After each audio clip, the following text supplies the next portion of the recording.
বন্ধুরা, আজকে আমরা উত্তরবঙ্গের মূলত 3টি লোকসভার আসন নিয়ে আলোচনা করব। এই 3টি লোকসভার আসনে সম্ভাব্য কী রেজাল্ট হতে পারে। এই 3টি আসন হলো লোকসভার কোচবিহার, জলপাইগুড়ি এবং আলিপুর। এই 3টি লোকসভা কেন্দ্র নিয়ে আলোচনা করব। এই 3টি লোকসভা কেন্দ্রে আমরা সকলেই জানি গত 19শে মে ভোট হয়েছে। এই 3টি কেন্দ্রে কিন্তু আগের বার 2019 সালের যে নির্বাচন, সেই নির্বাচনে কিন্তু বিজেপি জয়লাভ করেছিল।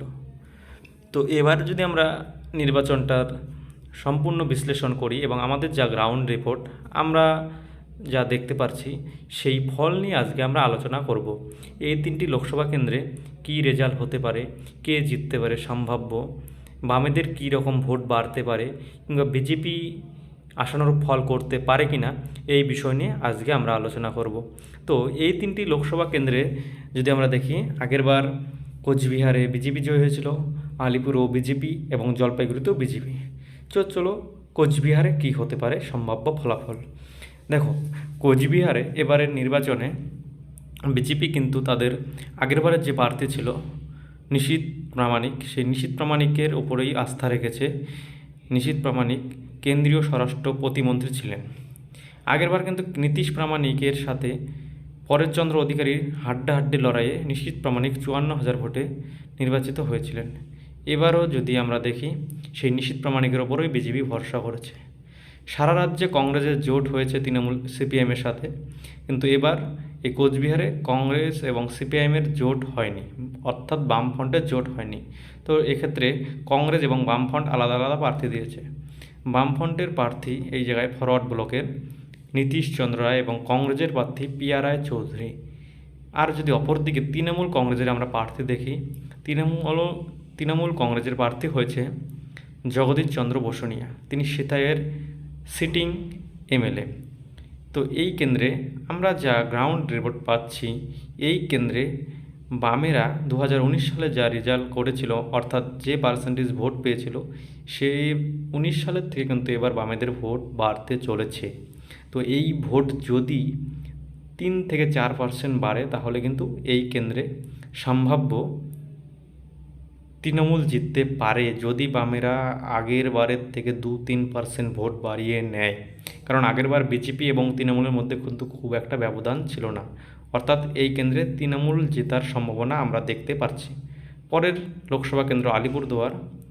সেই আলিপুরদুয়ার লোকসভা কেন্দ্রে যদি আমরা দেখি, আলিপুরদুয়ার লোকসভা কেন্দ্রে আগেরবার প্রার্থী হয়েছিলেন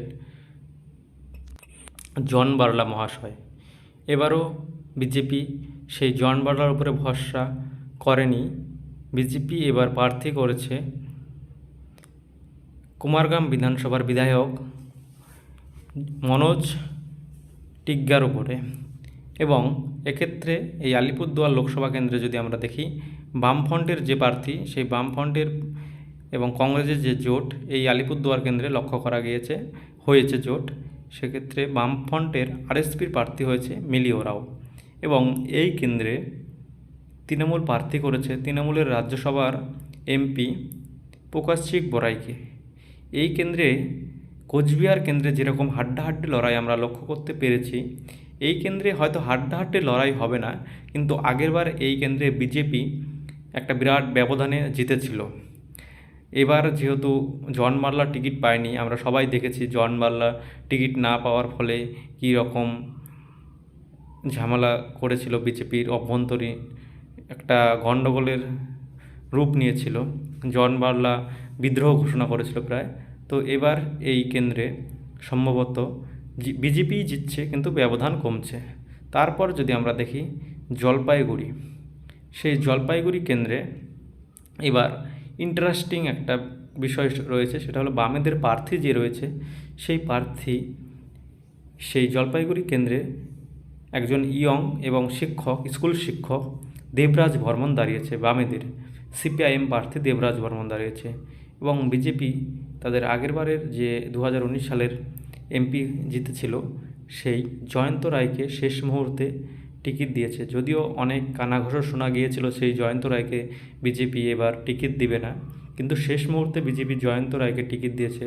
এবং তৃণমূল প্রার্থী করেছে ধূপগুড়ি উপনির্বাচন থেকে জিতে আসা কমরে উপনির্বাচন থেকে জিতে আসা আমাদের ওই যে ধূপগুড়ির এমএলএ নির্মল চন্দ্র রায়।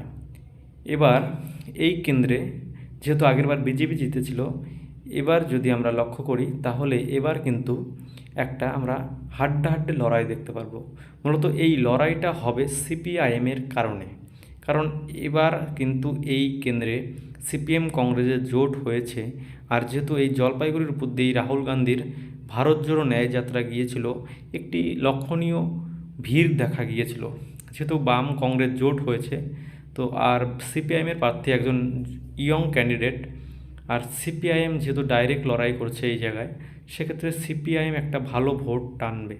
তো সিপিএম আগেরবার 7%-এর কাছাকাছি ভোট পেয়েছিল, এবার যদি তারা 12-13% ভোট পায় তাহলে কিন্তু বিজেপির এই কেন্দ্রে জেতা খুব মুশকিল হয়ে যাবে। হ্যাঁ, ঠিকই বলছি, আপনারা ঠিকই শুনছেন। আমরা যা গ্রাউন্ডে রিপোর্ট পাচ্ছি, কারণ পঞ্চায়েত থেকে শুরু করে পৌরসভা নির্বাচন সব কিছুতেই সিপিআইএমের তুলনামূলক আগের থেকে ভোট বেড়েছে। এখন বিষয় হলো এই লোকসভা নির্বাচনে সিপিআইএম কতটুক ভোট বাড়িয়ে নিতে পারবে।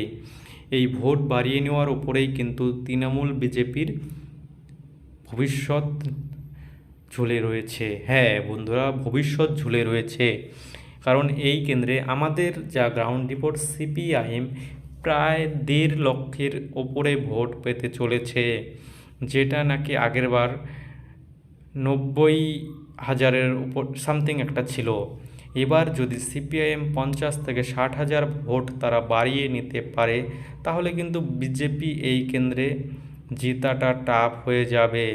সেক্ষেত্রে কিন্তু ভোট কাটাকাটির অঙ্কে এই কেন্দ্রে তৃণমূলের নির্মল চন্দ্র রায় জিতে যেতে পারে। হ্যাঁ, এই কেন্দ্রে যেহেতু বিজেপি এবং সিপিএমের মধ্যে ভোট ভাগাভাগি হবে, আর এই ভোট ভাগাভাগিরই কিন্তু সুযোগ নেবে তৃণমূল। হ্যাঁ বন্ধুরা, আগেরবার বিজেপি জিতেছিল, এবার হয়তো এই কেন্দ্রে বিজেপি হেরে যেতে পারে। এই কেন্দ্রে আমাদের সমীক্ষা অনুযায়ী সম্ভাব্য জয়ী তৃণমূল। তাহলে তিনটির মধ্যে কী দাঁড়ালো? আলিপুরদুয়ার বিজেপি এবং কোচবিহার এবং জলপাইগুড়ি